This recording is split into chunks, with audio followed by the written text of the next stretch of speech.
Je sais pas si tu connais la chaîne de l'Observateur. C'est toi qui as traité de sexiste, tu connais peut-être. C'est un gars qui bah voilà, parle énormément. Oui, lui, il veut une femme de 30 ans de moins que lui, machin, qui soit à la maison. Enfin, voilà, tu vois le truc. Ça, demain, le Disons risque, que c'est s'il y avait un vrai qu'il y ait risque qu'un l'extrême jour il y ait droite une en France religion qui domine, d'État, c'est pas le califat, tu vois. et puis s'il devait y avoir une religion d'État qui serait réinstaurée un jour en France, ce serait probablement pas la religion musulmane, quoi.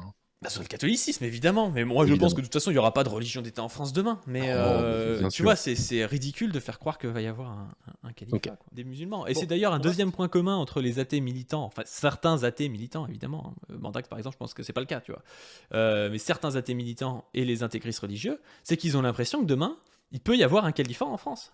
Ouais, Et on exactement. l'entend des fois, Jack Le Fou, il dit ce qui s'est passé en Algérie à la fin du XXe siècle, ça peut se passer en France. Non, non, frérot, ça va pas se passer en France. Et Irréductibilité, il est pareil. Il dit à Wissam, oui, est-ce que tu penses que, est-ce que tu veux qu'il y ait un califat en France? Enfin, il y a que vous qui pensez ça. Ceux qui disent, faites attention, Jack Le Fou, il invite des gens d'extrême droite sur ses chaînes, il retweet Damien Rieu.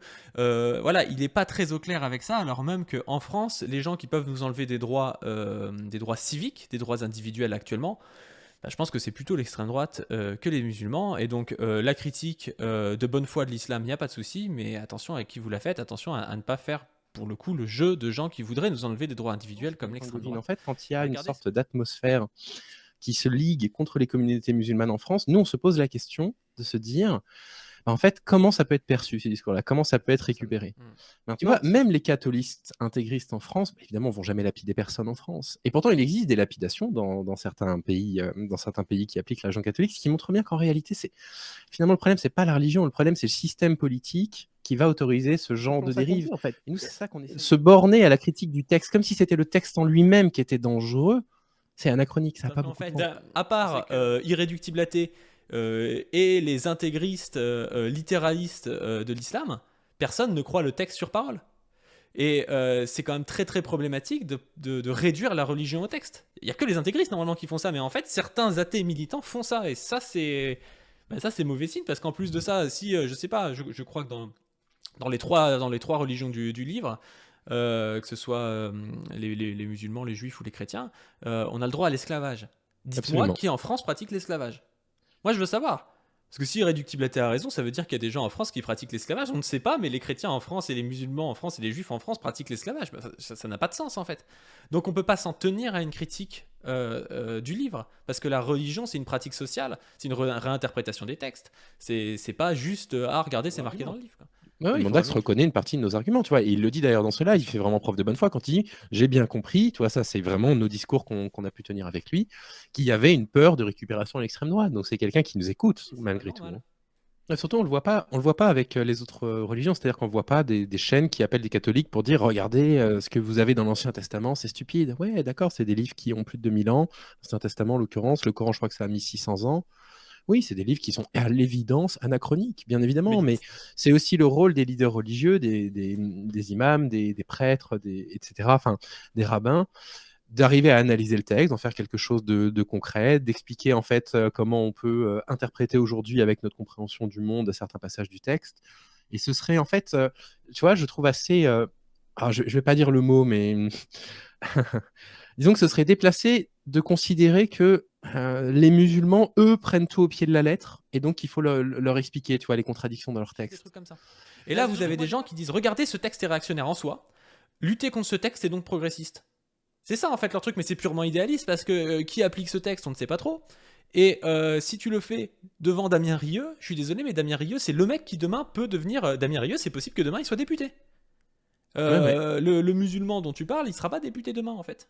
Il sera pas député demain en France, parce qu'il n'y a pas de puissance politique actuelle des musulmans en France. Et à très moyen terme même, il y a aucune raison que ce soit le cas, parce qu'aujourd'hui ça va plutôt dans le sens inverse, où il y a une stigmatisation des musulmans. Et c'est d'ailleurs de faire du militantisme athée, pour moi, c'est pas de taper avec n'importe qui sur l'islam. C'est justement ça. En fait, si tu veux que les gens aussi se sentent bien et qu'ils puissent être de bonne foi, il faut que les musulmans voient que c'est une main tendue. Comment tu veux leur tendre la main avec quelqu'un qui dit je suis de la droite de Jean-Marie Le Pen, je suis pour la liberté de conscience, mais le problème, il est justement là. S'il n'y avait pas cette meuf, si c'était un peu safe leur truc, et que justement, déjà, ils auraient beaucoup plus de soutien de la gauche, parce que ces gens passent leur temps à dire on n'est pas soutenu par la gauche. Comment est-ce que vous voulez que moi je me retrouve demain dans un live avec cette meuf, avec un gars qui retweet Damien Rieu et qui m'explique oui, bon, c'est pas si grave et tout. Enfin, si, je vais y aller, mais je vais y aller en débattant contre Jack Le Fou, du coup. D'ailleurs, Par contre, moi j'ai un militantisme de gauche, et actuellement, pour moi, le plus grand danger, c'est 2027, l'extrême droite qui peut passer. Et ça va pas bien se passer pour les musulmans. Et je peux vous dire que les musulmans de France, je pense qu'ils ont conscience que le problème, avant tout pour eux, c'est pas l'islam, mais c'est l'extrême droite. C'est juste ça. C'est surtout que moi, des fois, ça m'énerve. Ils prennent un gars. Le gars, vraisemblablement, n'est pas pédophile. Ils condamnent la pédophilie, et ils arrivent et ils lui disent oui, mais regarde, dans ton texte, il y a la pédophilie. Le gars, il a 40 ans, il a jamais lu cette phrase du texte. Il n'est pas pédophile.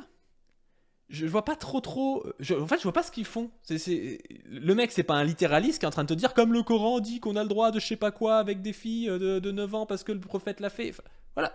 Tu vois ce que je veux dire?